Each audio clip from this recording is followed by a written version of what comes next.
এক সময় যে কথা লাগে হাত তুলতো, সে এখন গালি শুনলো মুচকি হাসি দেয়। তো বন্ধুরা একদিন তাকে জিজ্ঞেস করে, কিরে নেতা, তুই না কথা বলার আগে হাত তুলতি? তখন সে বলে, পাগল ছিলাম তখন তুলেছি, বুঝতে পেরেছি ওই জগতে কিছু নাই, আল্লাহ প্রেমের ধৈর্যের জগতে অনেক বড় নিয়ামত।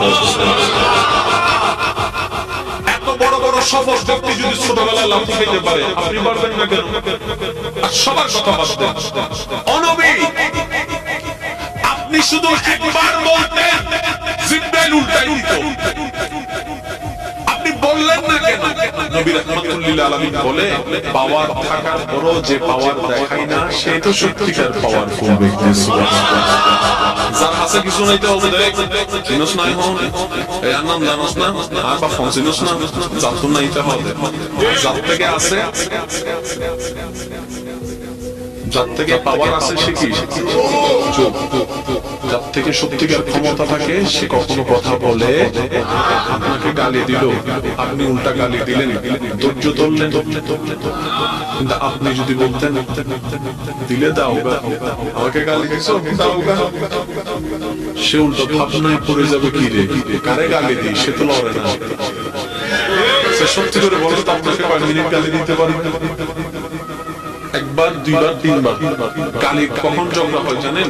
একটা দিয়েছে, দুইটা দিলেন, দুইটা শুনে তিনটা দিয়েছে, চারটা দিলেন, এইভাবে কিন্তু বাড়তে থাকে। এবার সে আপনাকে একটা দিল, আপনি হাসলেন, সে দ্বিতীয়বার দিল, আপনি হাসলেন, সে তৃতীয়বার দিল, আপনি হাসলেন, শেষ পর্যন্ত সে নিজে লজ্জা পেয়ে ওখান থেকে চলে যাবে। চতুর্থ গালি আপনাকে দিতে পারবে না, সে যদি আগরওয়ালা হয়। আর আপনি আমি বোকামি করি কি, কি হইছ তুই আরে মারি দি, মারি দাও না, বড় পুলিশ আইরা আরো ধরে লই যাবে। তাহলে না তো লো দিতে দিয়ে দে, ওদের মাইকে হয় না, ওদের তুই সব। আমি কি বুঝাতে পারছি কথা? আফটার অল আমরা নিজেরাই নিজেদের ক্ষতি করছি। যদি আমরা ইসলামের ফর্মুলা গুলোকে একটু ঠান্ডা মাথায় মাথায় বসাইতে পারি, সফলতা আপনার কাছে, সফলতা আপনার কাছে।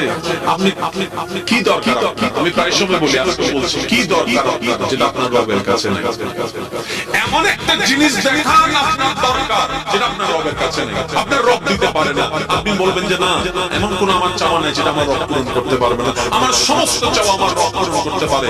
তাহলে এবার এই কথাটা শুনে নেন, যেহেতু আপনার চাওয়া সব রবে পূরণ করতে পারে, আপনি রবের হয়ে যান না, রবের হয়ে যান না, রবের হয়ে যান না। কোরআনের ভাষায় বলতে গেলে আল্লাহর রঙে রঙিন হয়ে যান, আল্লাহর রঙে সেজে যান, আপনার কিছু কমতি হবে না।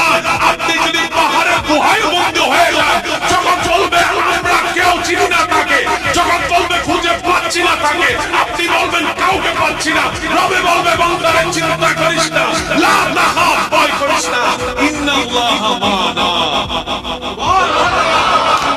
আপনার পক্ষ থেকে যেন কোনো অত্যাচার না হয়, বলেন আপনার পক্ষ থেকে কোনো অত্যাচার।